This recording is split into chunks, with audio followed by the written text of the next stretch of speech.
রোজ রোজ কি রান্না করব ভেবেই পাচ্ছেন না?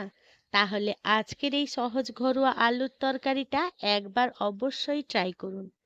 খুব কম উপকরণে ঝামেলা ছাড়া তৈরি হবে এমন একটি মজাদার তরকারি যা লুচি, পরোটা, রুটি কিংবা ভাত সবকিছুর সঙ্গেই দারুণ লাগবে খেতে।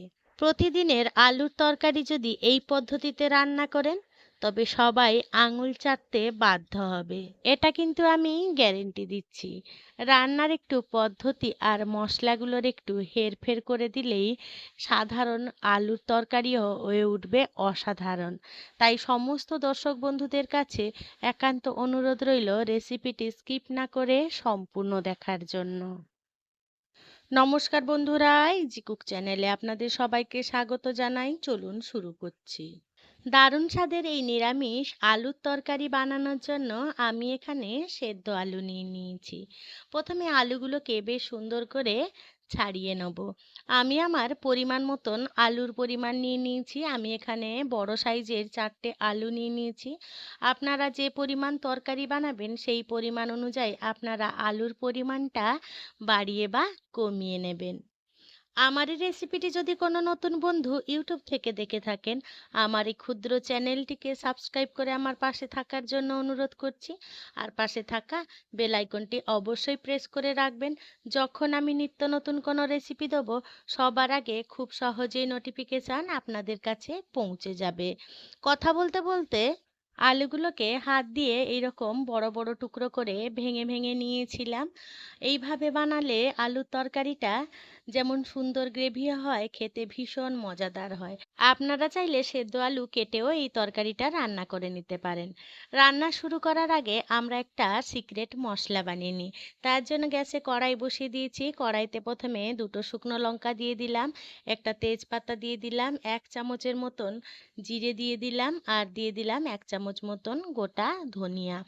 এই সমস্ত উপকরণ আগে কড়াইতে একটু ভাজা ভাজা করে নেব। তারপরে দিয়ে দেবো 1 চামচ মতন সাদা তিল। এটা যদিও অপশনাল, আপনারা চাইলে দিতে পারেন আবার নাও দিতে পারেন। তবে এইটা দিলে আলুর তরকারিটা খেতে ভীষণ মজাদার হবে। এবারে দিয়ে দেবো বড় 2 টুকরো দারুচিনি, আর দিয়ে দেবো এলাচ, আর দিয়ে দেবো কয়েকটা লবঙ্গ, আর দিয়ে দেবো গোলমরিচ কয়েকটা। এগুলো আপনারা আলুর পরিমাণ অনুযায়ী এই মশলাটা বানিয়ে নেবেন। শুকনো কড়াইতে এই মশলাগুলো সুন্দর গন্ধ আসা পর্যন্ত একটু ভাজা করে নেব। তারপরে ঠান্ডা করে এগুলোকে গুঁড়ো বানিয়ে রেখে দেবো। আর এই মশলাটা কখন তরকারিতে দিলে বেশি টেস্ট হবে, তাই সঙ্গে থাকুন, দেখতে থাকুন। দেখুন মশলাগুলো খুব সুন্দরভাবে গুঁড়ো করে নিয়েছি। এবারে চলুন আর একটা মশলা বানিয়ে নেওয়া যাক। তার জন্য একটা মিক্সিং বাটি নিয়ে নিয়েছি। তাতে দিয়ে দেবো 1 চামচ জিরে গুঁড়ো, আর দিয়ে দেবো 2 চামচ ধনিয়া গুঁড়ো, আর দিয়ে দেবো কাশ্মীরি লাল লঙ্কা গুঁড়ো 1 চামচ, আর দিয়ে দেবো পরিমাণ মতন হলুদ গুঁড়ো, আর দিয়ে দেবো সামান্য একটুখানি জল।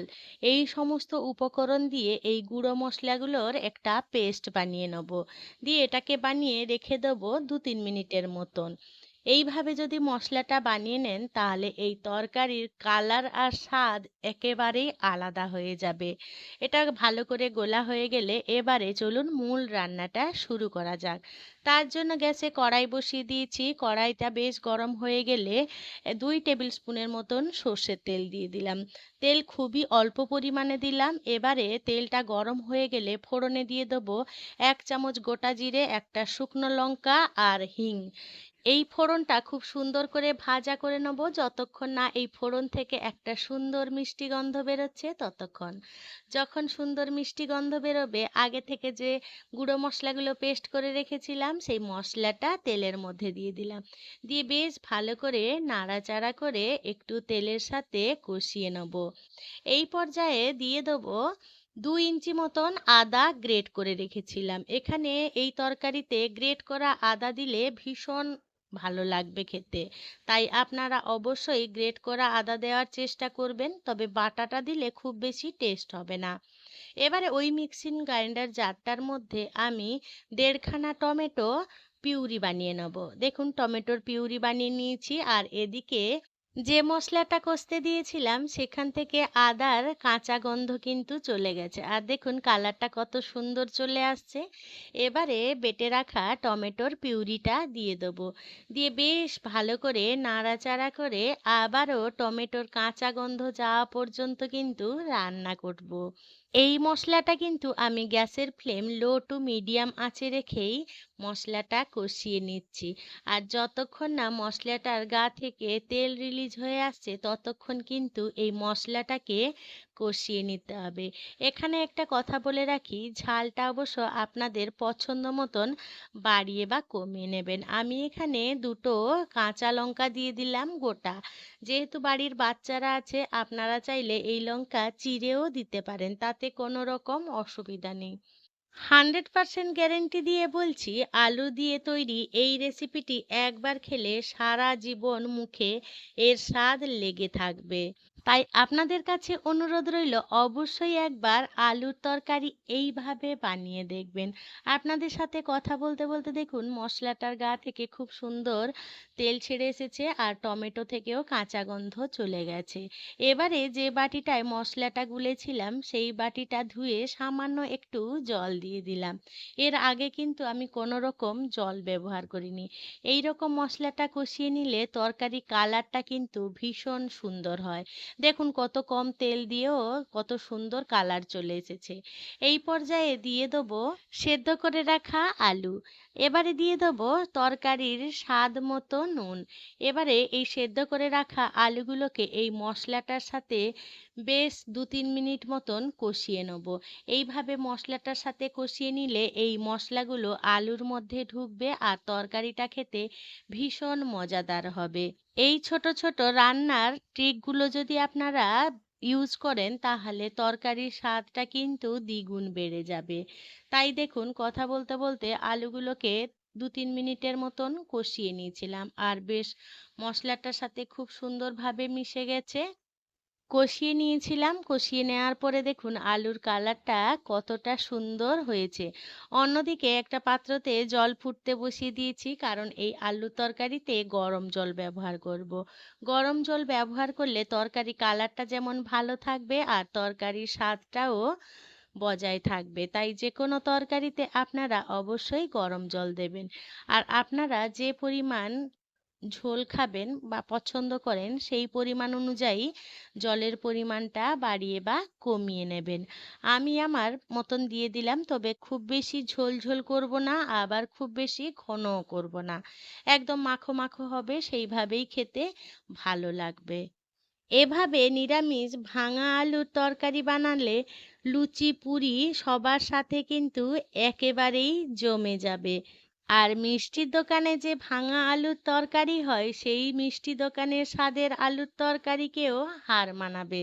গরম জল দিয়ে বেশ ভালো করে নাড়াচাড়া করে মিশিয়ে নিয়েছিলাম আর ঢাকা চাপা দিয়ে 2 থেকে 3 মিনিটের মতন রান্না করে নিয়েছিলাম।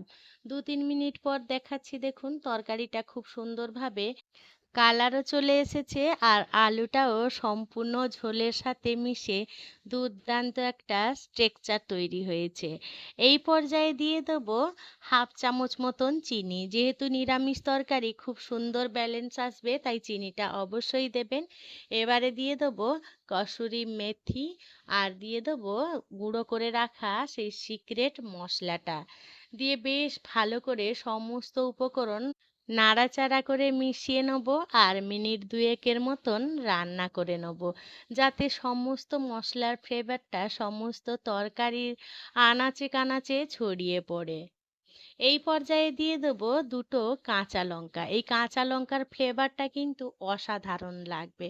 আর তরকারির কালারটা দেখুন কতটা সুন্দর আর কতটা লোভনীয়ভাবে তৈরি হচ্ছে। দেখলেন তো বন্ধুরা, রান্নাঘরে থাকা সাধারণ মশলা দিয়ে আর রান্নার পদ্ধতি একটু এদিক ওদিক করে কত সুন্দরভাবে তৈরি হয়ে গেল দারুণ সুস্বাদু নিরামিষ আলুর তরকারি।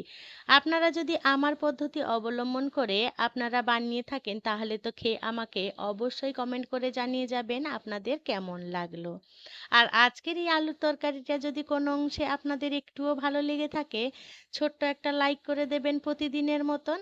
আর আপনাদের এই ছোট্ট ছোট্ট লাইক আমাকে অনেক ইন্সপায়ার করে নিত্য নতুন রেসিপি বানানোর জন্য।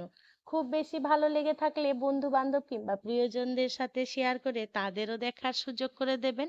দেখুন এইভাবে বানালে কিন্তু রুটি পরোটা লুচি সবার সাথেই জমে যাবে আর একটু বেশিও খাওয়া হবে। তো বন্ধুরা, আমার সাথে থেকে পাশে থেকে এতক্ষণ এই নিরামিষ আলুর তরকারি দেখার জন্য আপনাদের সকলকে জানাই অসংখ্য অসংখ্য ধন্যবাদ। আপনারা ভালো থাকবেন, সুস্থ থাকবেন। দেখা হবে পরের কোনো নিত্য নতুন রেসিপিতে।